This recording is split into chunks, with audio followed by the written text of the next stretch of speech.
ನಮಸ್ಕಾರ ಸ್ನೇಹಿತರೆ. ಹಾಲು ಅಮೃತಕ್ಕೆ ಸಮ ಅಂತ ಹೇಳ್ತಾರೆ.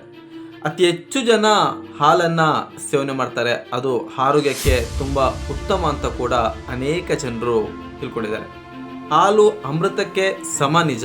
ಹಾಲನ್ನು ಎಷ್ಟು ವರ್ಷದವರೆಗೆ ನಾವು ಸೇವನೆ ಮಾಡ್ಬೋದು, ಹಾಲಲ್ಲಿ ಯಾವ ರೀತಿಯಾದಂಥ ಪೋಷಕಾಂಶಗಳಿರುತ್ತೆ, ಆ ಪೋಷಕಾಂಶಗಳನ್ನು ನಮ್ಮ ದೇಹ ಯಾವ ರೀತಿ ಜೀರ್ಣ ಮಾಡಿ ಅದು ನಮ್ಮ ದೇಹಕ್ಕೆ ಪ್ರೋಟೀನ್ ಆಗಿ ಅದನ್ನು ಕನ್ವರ್ಟ್ ಮಾಡುತ್ತೆ. ಇಂಥ ಕೆಲವು ವಿಚಾರಗಳನ್ನು ಈ ವಿಡಿಯೋದಲ್ಲಿ ತಿಳ್ಕೊಳ್ಳೋಣ. ವಿಡಿಯೋವನ್ನು ಪೂರ್ತಿಯಾಗಿ ನೋಡಿಸಿದ್ರೆ, ಮೊದಲನೇದಾಗಿ ಹಾಲಲ್ಲಿ ಎರಡು ರೀತಿಯಾದಂಥ ಪ್ರೋಟೀನ್ ಇರುತ್ತೆ. ಒಂದು ವೇ ಪ್ರೋಟೀನು, ಇನ್ನೊಂದು ಕ್ಯಾಸಿನ್ ಪ್ರೋಟೀನು. ಈ ಎರಡೂ ಪ್ರೋಟೀನಲ್ಲಿ ವೇ ಪ್ರೋಟೀನ್ ಬಂದು ಸುಮಾರು 20% ಇದ್ದರೆ ಕ್ಯಾಸಿನ್ ಪ್ರೋಟೀನ್ ಸುಮಾರು 80% ಇರುತ್ತೆ. ಈ 80% ಕ್ಯಾಸಿನ್ ಪ್ರೋಟೀನು ನಾವೀಗ ಹಾಲನ್ನು ಸೇವನೆ ಮಾಡಿದಾಗ ಆ 80% ಆ ಕ್ಯಾಸಿನ್ ಪ್ರೋಟೀನನ್ನು ಜೀರ್ಣ ಮಾಡಿಕೊಳ್ಳುವಂಥ ಶಕ್ತಿ ನಮ್ಮ ದೇಹದಲ್ಲಿ ಆ ಅಂಶ ಇರಲ್ಲ. ಯಾವ ಆ ಅಂಶ ಅಂದರೆ ರೆನಿನ್ ಅನ್ನೋ ಒಂದು ಅಂಶ ನಮ್ಮ ದೇಹದಲ್ಲಿರುತ್ತೆ.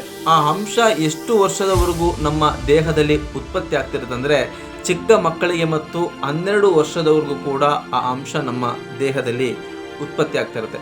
ಆ ಅಂಶ ನಮ್ಮ ದೇಹದಲ್ಲಿ ಉತ್ಪತ್ತಿ ಆಗುವವರೆಗೂ ಕೂಡ ನಾವು ಹಾಲನ್ನು ಸೇವನೆ ಮಾಡಿದಾಗ ಹಾಲಲ್ಲಿರುವಂಥ ಎರಡು ರೀತಿಯಾದಂಥ ಪ್ರೋಟೀನು, ವೇ ಪ್ರೋಟೀನ್ ಆಗಿರ್ಬೋದು, ಕ್ಯಾಸಿನ್ ಪ್ರೋಟೀನ್ ಆಗಿರ್ಬೋದು, ಇದೆರಡನ್ನೂ ಕೂಡ ಉತ್ತಮ ರೀತಿಯಲ್ಲಿ ಜೀರ್ಣ ಮಾಡಿಸಿ ಆ ಹಾಲಲ್ಲಿರುವಂಥ ಪ್ರೋಟೀನನ್ನು ನಮ್ಮ ದೇಹಕ್ಕೆ ಅದು ನೀಡುತ್ತೆ.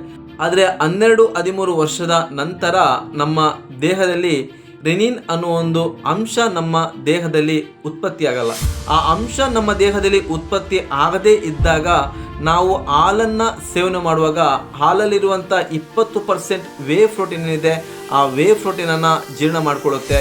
ಉಳಿದಂಥ 80% ಕ್ಯಾಸಿನ್ ಪ್ರೋಟೀನ್ ಏನಿದೆ ಆ ಕ್ಯಾಸಿನ್ ಪ್ರೋಟೀನನ್ನು ಜೀರ್ಣ ಮಾಡ್ಕೊಳ್ಳೋಕ್ಕೆ ನಮ್ಮ ದೇಹದಲ್ಲಿ ಆ ಅಂಶ ಇರದೇ ಇರೋದರಿಂದ ಹಾಲು 12 ವರ್ಷಕ್ಕೆ ಮೇಲ್ಪಟ್ಟವರು ಹಾಲು ಸೇವನೆಯಿಂದ ಅದು ದೇಹಕ್ಕೆ ಆರೋಗ್ಯಕ್ಕೆ ಅಷ್ಟು ಉತ್ತಮ ಅಲ್ಲ ಅಂತ ವಿಜ್ಞಾನ ಹೇಳುತ್ತೆ. ಮಕ್ಕಳಿಗೆ ಹಾಲು ಅಮೃತಕ್ಕೆ ಸಮ. ಹಾಲಿನಲ್ಲಿ ಅತಿ ಹೆಚ್ಚು ಪ್ರೋಟೀನ್ ಇರೋದ್ರಿಂದ ಆ ಪ್ರೋಟೀನ್ಗಳು ಮಕ್ಕಳ ಆರೋಗ್ಯಕ್ಕೆ, ಮಕ್ಕಳ ಬೆಳವಣಿಗೆಗೆ ತುಂಬ ಉಪಯೋಗ ಆಗುತ್ತೆ. ಅದರಿಂದ ಚಿಕ್ಕ ಮಗುವಾಗಿರ್ಬೋದು, 12 ವರ್ಷದ ಒಳಗೆ ಮಕ್ಕಳಾಗಿರ್ಬೋದು ಹಾಲುಗಳನ್ನು ಸೇವಿಸ್ಬೋದು. ನಾವು ಪ್ರಾಣಿಗಳನ್ನು ಗಮನಿಸ್ಬೋದು. ಹಾಲನ್ನು ಸೇವನೆ ಮಾಡುವಂಥ ಪ್ರಾಣಿಯನ್ನು ಗಮನಿಸಿದಾಗ ಆ ಹಾಲನ್ನು ಸೇವನೆ ಮಾಡುವಂಥ ಪ್ರಾಣಿಗಳು ಚಿಕ್ಕ ವಯಸ್ಸಲ್ಲಿ ಮಾತ್ರ ಹಾಲುಗಳನ್ನು ಸೇವನೆ ಮಾಡ್ತಿರುತ್ತೆ. ಆ ತಾಯಿಯಂದಿರು ಕೂಡ ಅಷ್ಟೇ ಅದರ ತನ್ನ ಮರಿಗಳಿಗೆ ಒಂದು ಹಂತದ ವಯಸ್ಸಿನವರೆಗೂ ಮಾತ್ರ ಹಾಲನ್ನು ನೀಡ್ತಾ ಬರುತ್ತೆ.